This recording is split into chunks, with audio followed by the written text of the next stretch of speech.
નમસ્કાર. જે કથા દ્વારા રાજા પરીક્ષિતને ફક્ત 7 જ દિવસની અંદર મોક્ષની પ્રાપ્તિ થઈ, એવી કથાના કહેનારા શ્રી સુખદેવજી મહારાજના જન્મની કથા અને જીવનની કથા આજે આપણે આજના વિડીયો દ્વારા જોઈશું.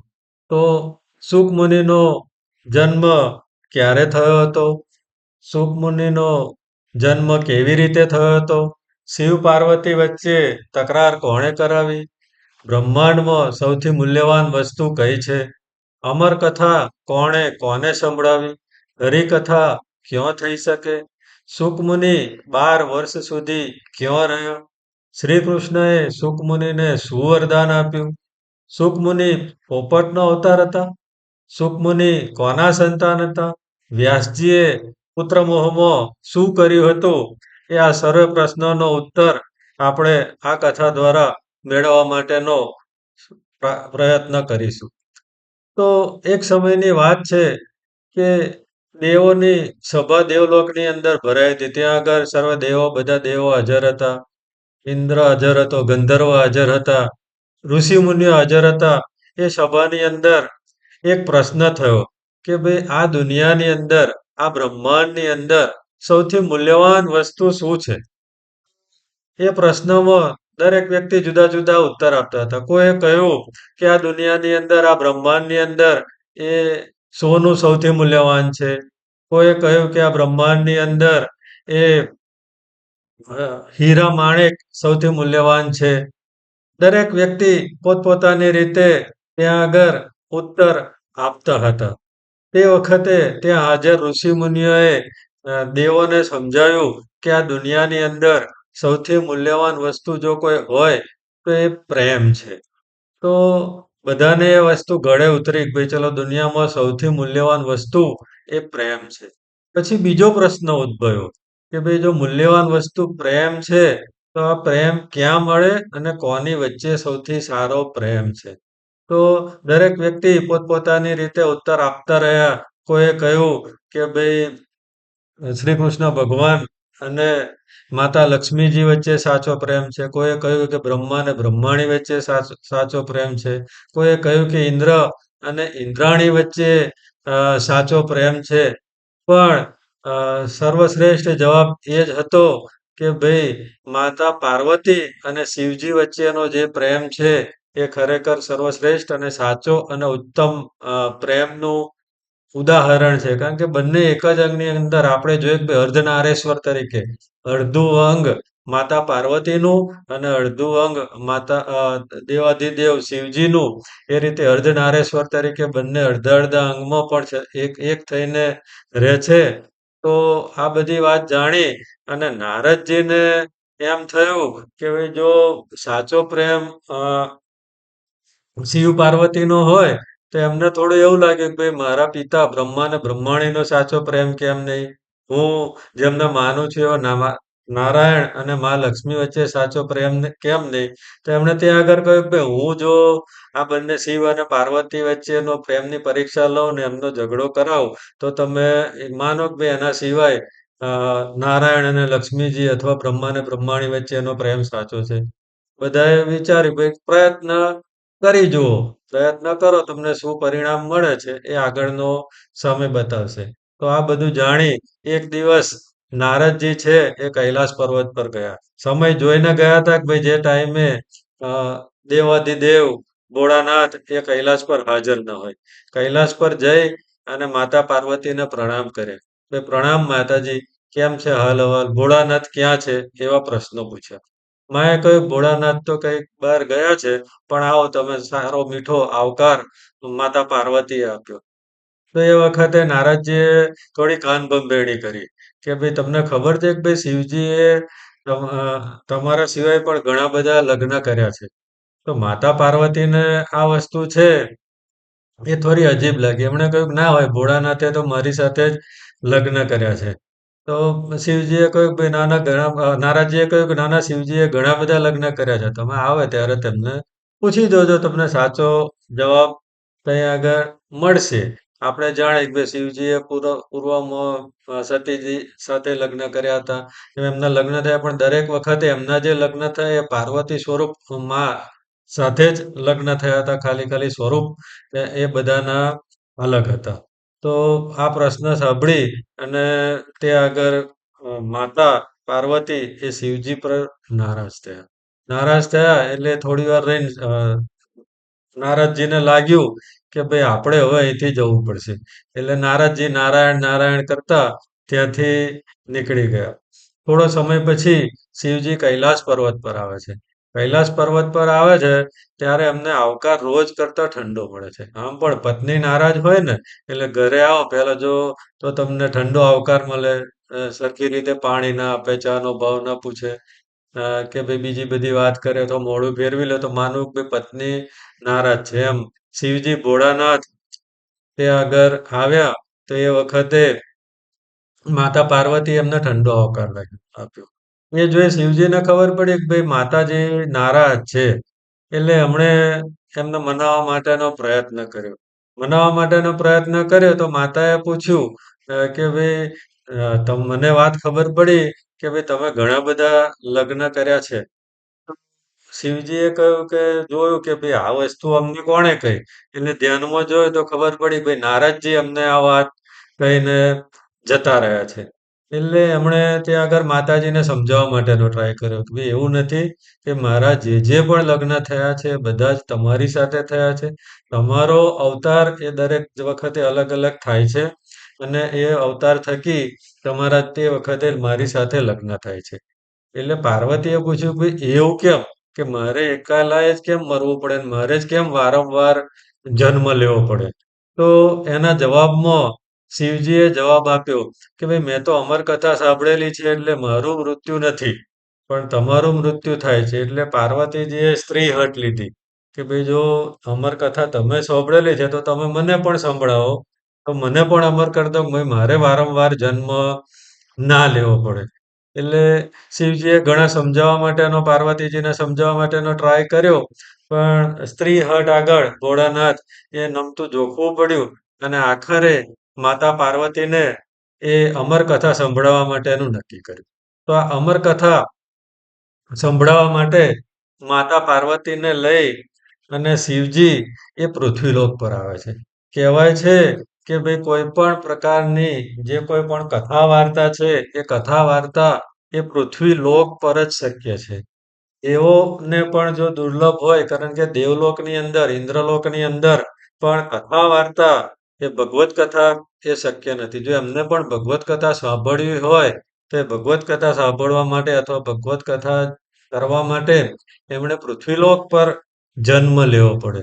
તો આ માન્યતા મુજબ એ શિવજી તેમને અમર કથા કહેવડાવવા માટે આપણે જે અમરનાથ છે એ અમરનાથમાં લઈને આવ્યા. કોઈ ઘણા બધા શાસ્ત્રો પ્રમાણે અલગ અલગ જગ્યા બતાવેલી આવેલી છે.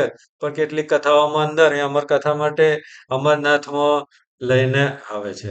અમરનાથમાં આવ્યા પછી શિવજી એમને કથા સંભળાવવા માટેની શરૂઆત કરવા માટે પોતાનું આસન લે છે. પાર્વતીજીને પણ એમનું આસન આપે છે અને બંને બેઠા છે. આ સમયે વૈકુંઠની અંદર રાધાજીએ જોયું કે શિવજી માં પાર્વતીને અમર કથા સંભળાવી રહ્યા છે. તો એમનો જે એક પ્રિય પોપટ જે વખતે શ્રી કૃષ્ણ ભગવાન એ મનુષ્ય રૂપે આ લોકની અંદર વિચરતા હતા. રાધિકાજી પણ એમની સાથે હતા. તે વખતે એમનો એક પોપટ એમની સાથે હતો. એવું આપણે ત્યાં આગળ ઘણા બધા શ્રી કૃષ્ણના શાસ્ત્રોની અંદર આપણે વર્ણન સાંભળી ચૂક્યા છે. તો એ પોપટને રાધાજીએ કહ્યું કે જાઓ તમે ત્યાં આગળ શિવજીને અમર કથા પૃથ્વીલોક પર પાર્વતીજીને સંભળાવી રહ્યા છે. તો એ અમર કથા સાંભળવા માટે ત્યાં આગળ જાઓ. આ બાજુ શિવજીએ સંપૂર્ણ તૈયારી કરી સ્થાન ગ્રહણ કર્યા પછી નક્કી કર્યું કે આજુબાજુ કોઈ જીવ હાજર છે કે નહીં એ જાણવા માટે એમણે ત્યાં આગળ એક પોતાનું જે ત્રિશૂલ છે એ ત્રિશૂલને મોકલ્યું કે ભાઈ જાઓ આજુબાજુની જે કોઈ પણ જગ્યા નજીકના આજુબાજુના જે સ્થળ છે તે કે કોઈ પણ નાનો મોટો કોઈ પણ જીવ હોય તો એને આ જગ્યાએથી ભગાડી દો. એટલે શિવજીનું ત્રિશૂળ એ ચારે બાજુ ત્યાં આગળ ફરી વળ્યું. એ ચારે બાજુ ફરીને જોયું કે કોઈ જગ્યાએ કોઈ જીવ કારણ કે એનું કારણ એ છે કે ભાઈ આ અમર કથા ભાઈ જે કથા સાંભળે એટલે અમર થઈ જાય. તો કોઈ નાનો પણ જીવ હોય તો આ કથા સાંભળે તો એ અમર થઈ જાય. તો એ ના થાય એટલા માટે શિવજીએ એની ખાતરી કરી કે ભાઈ ચારે બાજુ કોઈ જીવ રહ્યો નથી. ત્રિશૂલ પાછું ફરી અને તેમની પાસે આવ્યું. ત્યાર પછી આ જે રાધિકાજીએ પોપટ મોકલ્યો તો એ પોપટ ત્યાં આગળ એ જગ્યાએ જે કથાના સ્થળે હાજર થયો. આ બાજુ ઘણી બધી માન્યતા પ્રમાણે એવું કહે છે કે એ શિવજીનું ત્રિશૂલ ફરીને આવ્યા પછી ત્યાં આગળ એક પોપટનું ઈંડું હતું. એ ઈંડામાંથી તે વખતે નાનું બચ્ચું ઉત્પન્ન થયું અને બચ્ચું કારણ કે જે વખતે ત્રિશૂલ ફર્યું તે વખતે ફક્ત ઈંડા સ્વરૂપે હતું. એટલે એની અંદર કોઈ જીવ હતો નહીં. પણ આ રીતે પછી પાછળથી કથા શરૂઆત સમયે એની અંદર જીવ આવ્યો. આમ 2 પ્રકારની માન્યતાઓ છે. પણ વધારે પ્રચલિત માન્યતા એ રાધિકાજીએ પોતાના પોપટને ત્યાં આગળ મોકલ્યો એ વધારે પ્રચલિત માન્યતા તરીકે જોવા મળે છે. તો શિવજીએ કથા કહેવાની શરૂઆત પહેલા કહ્યું કે જો કથા વખતે હું આંખો બંધ કરી અને ધ્યાનમગ્ન હોઈશ, તો તમારે એ કથા સાંભળી રહ્યા છો, તમને નીંદર નથી આવતી અથવા તમે સમાધિમાં નથી જઈ રહ્યા, તો એ બાબતે તમારે વચ્ચે-વચ્ચે હુંકારો ભરતા રહેવાનું. કહેતા કે એમ કહેતા રહેવાનું કે ભાઈ મને ખબર પડે કે ભાઈ તમે કથા સાંભળી રહ્યા છો. જો તમારો હુંકારો બંધ થઈ જશે, તો હું તે વખતે કથા ત્યાં આગળ બંધ કરી દઈશ. આવી વાત કરી અને શિવજીએ કથા કહેવા માટેની શરૂઆત કરી. જેમ શરૂઆત થતી ગઈ એમ શિવજી બહુ ધ્યાનમગ્ન થઈ અને કથા કહેતા જાય છે અને માતા પાર્વતી એ વચ્ચે-વચ્ચે હુંકારો દેતા જાય છે. જેમ એ કથાની અંદર કૃષ્ણની રાસલીલા બાબતેનું જે વર્ણન આવ્યું, એ વર્ણન સાંભળી અને માતા પાર્વતીને સમાધિ લાગી ગઈ અને એ સમાધિ દ્વારા એ ત્યાં આગળ એ રાસની અંદર ત્યાં આગળ જતા રહ્યા અને હુંકારો દેવાનું જે છે એ ભૂલી ગયા અથવા બંધ થઈ ગયું. તો આ વાત જાણી અને ત્યાં હાજર પોપટને એવું લાગ્યું કે જો હુંકાર બંધ થઈ જશે, તો શિવજી કથા બંધ કરી દેશે અને કથા જો બંધ થઈ જશે, તો મને પૂરી અમર કથા સાંભળવા માટેની મળશે નહીં. એટલા માટે એમણે વચ્ચે-વચ્ચે જે હુંકારો કે ભાઈ એવો મનુષ્ય સ્વરૂપે એ હુંકારો દેવા માટેનું શરૂ કર્યું. આ હુંકારો સાંભળી અને શિવજીને એમ લાગતું કે ભાઈ માતાજી જાગે છે અને એ અમર કથા જે છે એ અમર કથાની આગળ કહેતા રહ્યો. થોડીવાર રહી અને એ કથા દરમિયાન એમણે શિવજીએ પોતાની આંખ ખોલી, તો આંખ ખોલી તો એમણે જોયું કે માતા તો સમાધિમાં છે, માતાની આંખો તો બંધ છે. તો માતાની આંખો બંધ છે, તો ભાઈ આ કથા દરમિયાન મારી અધૂરી કથાએ હુંકારો કોણ દઈ રહ્યું છે? તો એમણે જોયું કે ભાઈ સમાધિમાં ફરી આંખો બંધ કરીને જોયું, તો એ પોપટ ત્યાં આગળ ઝાડ પર બેઠો-બેઠો હુંકાર ભરતો હતો. એટલે શિવજીને એ વાત જોઈ અને ખૂબ જ ગુસ્સો આવ્યો. એ ગુસ્સો આવ્યો એટલે શિવજી એમને પોપટને મારવા માટે પોતાનું ત્રિશૂલ લઈ અને એની પાછળ દોડ્યા. તો પોપટ એ દોડતો-દોડતો ત્રણેય લોકની અંદર પૃથ્વીલોક, આકાશલોક, પાતાળલોક, દેવલોકની અંદર ફરતો-ફરતો બધે ફર્યો. પણ કોઈ જગ્યાએ કારણ કે ભોળાનાથના ગુસ્સાથી કોણ બચાવે? તો કોઈ બચાવવા માટે સક્ષમ ના મળ્યું એટલે ફરતો-ફરતો એ વેદમ વ્યાસ ઋષિના આશ્રમની અંદર પહોંચ્યો. વ્યાસ ઋષિના આશ્રમની અંદર જ્યારે પહોંચે છે, ત્યારે વ્યાસજીના પત્ની એ ત્યાં આગળ બહાર એ કપડાં સુકવતા હોય છે અને એ વખતે એમને એક બગાસું આવે છે. એ બગાસું આવે છે તો પોપટ એમના મુખ દ્વારા ઉતરી અને સીધો ગર્ભની અંદર જતો રહે છે. તો આ રીતે એ જે પોપટ છે એ વ્યાસ પત્નીના ગર્ભની અંદર પોતાનું સ્થાન રક્ષિત કરી દે છે. એટલે એ વખતે શિવજી એ વ્યાસજી હાજર આવે છે અને વ્યાસજી એ શિવજીને સમજાવે છે કે ભાઈ તમારી અમર કથા આણે સાંભળેલી છે અને હવે જે થઈ ગયું એ થઈ ગયું. તો એનો જ્યારે પણ જન્મ થશે અને હું એને સારી રીતે સારા સંસ્કાર આલીશ અને મારા પુત્ર રૂપે એને રાખીશ. આમ સમજાવીને ઘણી બધી એમને વિનંતી કરે છે. તો આ વિનંતી સાંભળી શિવજીનો ગુસ્સો શાંત થઈ જાય છે અને શિવજી પાછા કૈલાસ પર પરત ફરે છે. આ બાજુ જે પોપટ જે વ્યાસ પત્નીના મુખમાંથી ગર્ભની અંદર ગયેલો હતો, એ 12 વર્ષ સુધી બહાર નથી નીકળતો. તો 12 વર્ષનો લાંબો સમય રાખે છે. આમ આપણે જાણીએ મનુષ્યએ 9 માસની અંદર માતાના ગર્ભની અંદરથી બહાર આવી અને જન્મ લેતો હોય છે, તો 12 વર્ષ સુધી જન્મ ન થવાને લીધે વ્યાસજી ઘણા બધા ચિંતિત થાય છે. તો એ શ્રી કૃષ્ણ ભગવાનને પ્રાર્થના કરે છે, તો શ્રી કૃષ્ણ ભગવાન આવી અને એમને સમજાવે છે કે ભાઈ હવે માની ગર્ભમાંથી બહાર આવો. ઘણી બધી તકલીફ માતાજીને થઈ રહી છે. તો સુખમુનિ જે પોપટ છે એ અંદરથી બોલે છે કે ભાઈ મારે તો અહીંયા આગળ બધું સારું છે. બહાર આવીશ તો તમારી માયા એ મને ફરી વળશે. એટલે શ્રી કૃષ્ણ ભગવાન એમને માયાથી બચવાનું વરદાન આપે છે કે ભાઈ જાઓ મારી માયા એ તમને કોઈ અસર કરશે નહીં. તો એ માયાથી બચવા માટેનું વરદાન આપે છે, તો એ બચવા માટેના વરદાનને લીધે થઈ અને સુખમુનિ જે છે માતાના ગર્ભમાંથી બહાર આવે છે. માતાના ગર્ભમાંથી બહાર આવી અને શ્રી કૃષ્ણ ભગવાન અને પિતા વેદવ્યાસને અ, વંદન કરી અને સીધી જંગલ તરફ દોટ મૂકે છે. એટલે જંગલમાં જતા રહે છે. જંગલ તરફ જતા જતા વ્યાસજીને લાગે છે કે ભાઈ આ મારો પુત્ર જન્મ્યો ને તરત જ જંગલ તરફ ભાગ્યો. એટલે વ્યાસજી પણ પુત્ર મોહની અંદર એમની પાછળ પાછળ ભાગે છે. પાછળ પાછળ આગળ સુખમુનિ ભાગતા જાય છે ને પાછળ પાછળ એ વ્યાસજી ભાગવામાં છે. એટલે સુખ નામ કેમ પડ્યું? આપણે પોપટને એક અર્થની એક બીજું નામ છે કે ભાઈ સુખ. તો પુત્ર જે થયો એ પુત્ર પોપટનો અવતાર હતો એટલા માટે એમનું નામ સુખ પડ્યું. અને સુખ ઉપરથી એ જે મુનિ હતા કહેતા ત્યાં આગળ સાધુ જેવો એ જીવન વ્યતીત કરતા હતા એટલે એમને સુખ મુનિ પણ કહેવામાં આવે છે. તો આગળ આગળ સુખમુનિ દોડતા દોડતા જાય છે ને પાછળ પાછળ વ્યાસજી પુત્રમોહની અંદર દોડતા જાય છે. તો એક સરોવર આગળ કેટલીક સ્ત્રીઓ એ પોતાના તે આગળ અંદર કપડાં બહાર મૂકીને સ્નાન કરતી હોય છે. સુખમુનિને આવતા જોઈ સ્ત્રીઓ એવા જ કપડાં વિના આવી અને સુખમુનિના ચરણ સ્પર્શ કરે છે, આશીર્વાદ મેળવે છે. પણ પાછળ જેવા વ્યાસજીને આવતા જોવે છે તો એ સ્ત્રીઓ એ પાછી ત્યાં આગળ સરોવરની અંદર શરમથી જતી રહે છે.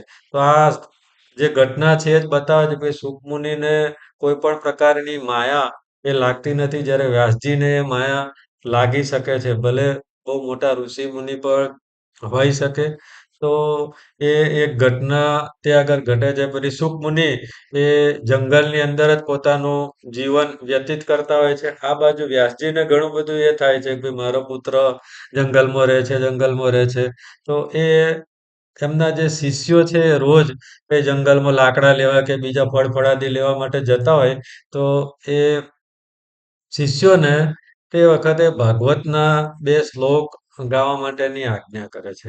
કે જે આગળ જંગલમાં જાઓ ત્યારે જઈ અને આ 2 શ્લોક સુખમુનિ જ્યાં આગળ બેઠા હોય અથવા સમાધિ કરીને હોય ત્યાં આગળ એ જગ્યાએ 2 શ્લોક કહેવાય. મુખ્યત્વે આ 2 શ્લોકની અંદર એક શ્લોક એ શ્રી કૃષ્ણ ભગવાનનું જે ચરિત્ર છે એ ચરિત્રના જ્ઞાનનો હતો અને કહેતા કે ભાઈ એ કેવા છે અને કેવું એમનું જે વર્ણન છે એ વર્ણન અને બીજો શ્લોક એ શ્રી કૃષ્ણ ભગવાનના સ્વભાવનું જ્ઞાન હતું કે એમનો સ્વભાવ કેવો હતો. તો આ બંને શ્લોક સાંભળી અને સુખમુનિએ ખૂબ જ પ્રભાવિત થઈ જાય છે. ખૂબ પ્રભાવિત થઈ અને પાછા આશ્રમની અંદર આવી અને વ્યાસજીને કહે છે કે આ જે શ્લોક છે એ શ્લોક માટેનું જે કોઈ પણ શાસ્ત્ર પુરાણ છે એ મને પૂરેપૂરું એનું જ્ઞાન આપો. એટલે તે વખતે વ્યાસજી સુખમુનિને શ્રીમદ ભાગવતનું 18,000 શ્લોકનું જ્ઞાન આપે છે. આ જ્ઞાન કંઠસ્થ લઈ અને સુખમુનિ ફરી પાછા વ્યાસજીને પ્રણામ કરી અને પાછા જંગલની અંદર જતા રહે છે. પણ વ્યાસજીને એક થોડો આનંદ થાય છે કે મારો પુત્ર થોડો સમય માટે મારા આશ્રમમાં રહ્યા અને મને એ આ રીતે એનો ગુરુ બનાવી અને આ જે શ્રીમદ ભાગવતનું મારું જે જ્ઞાન હતું એ આપવા માટેનું એમને ગ્રહણ કર્યું. એટલે શ્રીમદ ભાગવતનું જ્ઞાન પ્રાપ્ત કર્યા પછી આ જ સુખદેવજી મહારાજે જ્યારે રાજા પરીક્ષિતને તક્ષક નાગ 7 દિવસ પછી કરડવાનો હતો અને તેમનું મૃત્યુ થવાનું હતું.